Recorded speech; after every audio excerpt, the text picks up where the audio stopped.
So afternoon లంచ్కి అయితే వచ్చాను. ఐటమ్స్ అయితే ఇచ్చారు. బెండకాయ ఫ్రై, పులిహోర, చిప్స్లు, వైట్ రైస్, బెండకాయ ఫ్రై, స్వీట్.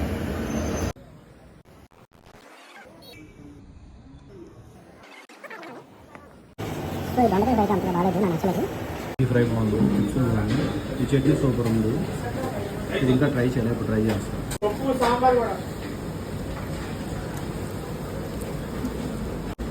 ఈ చట్నీ ఇది బాగానే ఉంది, దోసకాయ చట్నీ అనుకుంటా. పప్పు అయితే వేసుకున్నాను, ఇప్పుడు దీన్ని కూడా ఒకసారి టేస్ట్ చేసి చెప్తాను. పప్పు కూడా బాగానే ఉంది. సో ఇదైతే వంకాయ కర్రీ. సో పెరుగు కూడా ఇచ్చారు. సో నేనైతే అన్ని ఐటమ్స్ తినేసాను. ఇంకా పెరుగు వేసుకొని ఫినిష్ చేసేయడమే.